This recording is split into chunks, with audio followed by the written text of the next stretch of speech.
Friends, ಎಲ್ಲರೂ ಹೇಗಿದ್ದೀರಾ? ನಾನು ಇವತ್ತು ಅವಲಕ್ಕಿ ಲಡ್ಡು ಮಾಡ್ತಿದ್ದೀನಿ. ಅದಕ್ಕೆ ನಾನು ಅವಲಕ್ಕಿ ತೊಗೊಂಡಿದ್ದೀನಿ, ಮತ್ತು ಎಳ್ಳು, ಶೇಂಗಾ, ಹುರಿಗಡಲೆ, ಬೆಲ್ಲ ತೊಗೊಂಡಿದ್ದೀನಿ. ಹೇಗೆ ಮಾಡೋದು ಅಂತ ಒಮ್ಮೆ ನೋಡೋಣ. ಮೊದಲಿಗೆ ನಾನು ಬಾಣಲಿಗೆ 1 ಬೌಲು ನಾನು ಶೇಂಗಾನ ಹಾಕೊಳ್ತಾ ಇದ್ದೀನಿ. ಶೇಂಗಾ ಹಾಕ್ಕೊಂಡು ನಾನು ಸ್ವಲ್ಪ ಫ್ರೈ ಮಾಡ್ಕೊಳ್ತಾ ಇದ್ದೀನಿ. ಶೇಂಗಾದು ಮೇಲ್ಗಡೆ ಸಿಪ್ಪೆ ಈಸಿಯಾಗಿ ಬರೋವರೆಗೂ ನಾವು ಶೇಂಗಾನ ಫ್ರೈ ಮಾಡ್ಕೊಳ್ಳೋಣ. ಸ್ವಲ್ಪ ಉರಿ ಕಡಿಮೆನೇ ಇರಲಿ, ಫ್ಲೇಮ್ ಕೊಡೋದು ಬೇಡ. ಸ್ವಲ್ಪ ಕಡಿಮೆ ಫ್ಲೇಮಲ್ಲೇ ಇದನ್ನು ನಾವು ಫ್ರೈ ಮಾಡ್ಕೊಳ್ಳೋಣ. ಈಗ ಶೇಂಗಾ ಫ್ರೈ ಆಗಿದೆ. ಇಷ್ಟು ಫ್ರೈ ಆದರೆ ಸಾಕು, ಸಿಪ್ಪೆ ಈಸಿಯಾಗಿ ಬರುತ್ತೆ.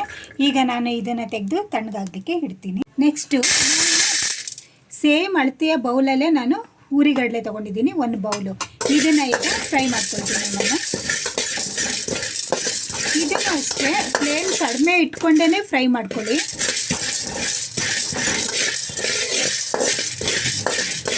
ಇದೆಲ್ಲ ಎಷ್ಟು ಚೆನ್ನಾಗಿ ಫ್ರೈ ಮಾಡ್ತೀವೋ ಅಷ್ಟೇ ಚೆನ್ನಾಗಿ ಪುಡಿ ಆಗುತ್ತೆ.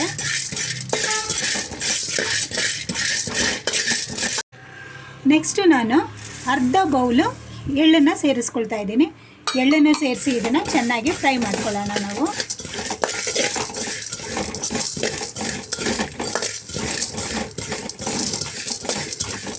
ನೆಕ್ಸ್ಟ್ ನಾನು ಅವಲಕ್ಕಿನ ಹಾಕ್ಕೊಳ್ತಾ ಇದ್ದೀನಿ.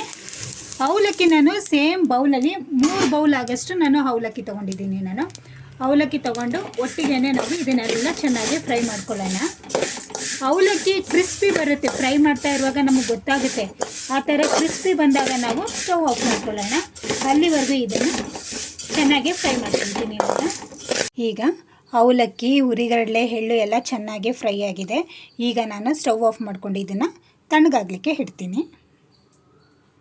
ನೆಕ್ಸ್ಟು ನಾನು ಶೇಂಗಾನ ಗ್ರೈಂಡ್ ಮಾಡ್ಕೊಳ್ತೀನಿ.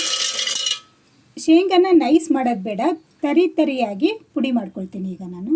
ಈಗ ನಾನು ಶೇಂಗಾನ ಪೌಡ್ರ್ ಮಾಡ್ಕೊಂಡಿದ್ದೀನಿ ನೋಡಿ. ಈ ರೀತಿ ತರಿಯಾಗಿ ಮಾಡ್ಕೊಂಡಿದ್ದೀನಿ, ನೈಸ್ ಮಾಡಬಾರ್ದು. ಇದನ್ನು ನಾನು ಬೇರೆ ಕಡೆಗೆ ಹಾಕ್ಕೊಳ್ತಾ ಇದ್ದೀನಿ.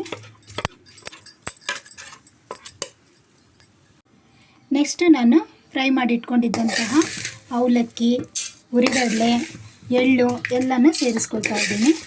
ಇದನ್ನು ಸಹ ಪೌಡ್ರ್ ಮಾಡ್ಕೊಳ್ತೀನಿ, ಆದರೆ ತರಿಯಾಗೆ ಮಾಡ್ಕೋಬೇಕು. ಇದನ್ನು ಸಹ ನೈಸಾಗಿ ಪೌಡ್ರ್ ಮಾಡ್ಕೊಳ್ಳೋದು ಬೇಡ. ತರಿಯಾಗೆ ಮಾಡ್ಕೊಂಡಷ್ಟು ಟೇಸ್ಟು ಚೆನ್ನಾಗೇ ಬರುತ್ತೆ ನೋಡಿ. ಈ ರೀತಿ ತರಿಯಾಗಿ ನಾನು ಇದನ್ನು ಪುಡಿ ಮಾಡ್ಕೊಂಡಿದ್ದೀನಿ. ನಾನು ಈ ಸಮಯದಲ್ಲೇ ನಾನು ಬೆಲ್ಲನ ಸೇರಿಸ್ಕೊಳ್ತಾ ಇದ್ದೀನಿ ನೋಡಿ. 1 ಬೌಲ್ ಬೆಲ್ಲ ತೊಗೊಂಡಿದ್ದೀನಿ ನಾನು. ಅದನ್ನು ಸೇರಿಸ್ಕೊಂಡು ಒಮ್ಮೆ ಗ್ರೈಂಡ್ ಮಾಡ್ಕೊಳ್ತೀನಿ ನಾನು. ಆದರೆ ತುಂಬ ಏನು ನೈಸ್ ಮಾಡೋ ಅವಶ್ಯಕತೆ ಇಲ್ಲ, ಬೆಲ್ಲನೂ ತರಿ ಇದ್ದರೆ ಸರಿ ಆಗುತ್ತೆ, ಏನು ತೊಂದರೆ ಇಲ್ಲ. ಈಗ ನೋಡಿ ಈ ರೀತಿ ಪುಡಿ ಮಾಡ್ಕೊಂಡಿದ್ದೀನಿ ನಾನು. ಬೆಲ್ಲನ ಸೇರಿಸಿ ಈ ರೀತಿ ಪುಡಿ ಮಾಡಿದ್ದೀನಿ. ಈಗ ನಾನು ಇಲ್ಲಿಗೇ ಮಿಕ್ಸ್ ಮಾಡ್ಕೊಳ್ತೀನಿ. ನಾನು ಶೇಂಗಾ ಪುಡಿ ಮಾಡಿದ್ನಲ್ಲ, ಅದಕ್ಕೆ ಇದನ್ನೆಲ್ಲ ಸೇರಿಸಿ ಮಿಕ್ಸ್ ಮಾಡ್ಕೊಳ್ತೀನಿ ನಾನು. ಒಮ್ಮೆ ಇದನ್ನೆಲ್ಲ ಚೆನ್ನಾಗಿ ಮಿಕ್ಸ್ ಮಾಡ್ಕೊಳ್ತೀನಿ. ಈ ರೀತಿ ಮಿಕ್ಸ್ ಮಾಡ್ಕೊಳ್ಳೋಣ. ಈಗ ನಾನು ಇಲ್ಲಿಗೆ ತುಪ್ಪ ಸೇರಿಸ್ಕೊಳ್ತಾ ಇದ್ದೀನಿ. ತುಪ್ಪ ಸೇರಿಸ್ಕೊಂಡು ಚೆನ್ನಾಗಿ ಮಿಕ್ಸ್ ಮಾಡಿಕೊಂಡು ರೌಂಡ್ ಮಾಡಬೇಕು. ಇದನ್ನು ಈ ರೀತಿ ತುಪ್ಪ ಹಾಕ್ಕೊಂಡೇ ಮಿಕ್ಸ್ ಮಾಡ್ಕೊಳ್ಬೇಕು. ಚೆನ್ನಾಗೇ ರೌಂಡ್ ಬರುತ್ತೆ.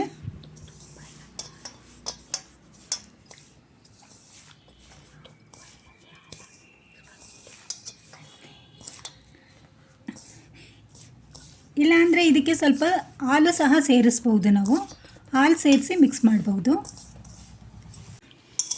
ಈಗ ತುಪ್ಪದ ಜೊತೆಗೆ ಇದೆಲ್ಲ ಚೆನ್ನಾಗಿ ಮಿಕ್ಸ್ ಆಗಿದೆ ನೋಡಿ. ಈಗ ರೌಂಡ್ ಕಟ್ಟಲಿಕ್ಕೆ ಎಷ್ಟು ಚೆನ್ನಾಗಿ ಆಗ್ತಾಯಿದೆ. ತುಪ್ಪ ಯಾರಿಗಾದ್ರೂ ಇಷ್ಟ ಇಲ್ಲ ಅಂದರೆ ನೀವು ಹಾಲನ್ನ ಮಿಕ್ಸ್ ಮಾಡ್ಕೋಬೋದು. ಹಾಲನ್ನು ಒಮ್ಮೆಲೇ ಹೆಚ್ಚಿಗೆ ಹಾಕೋಬಾರ್ದು.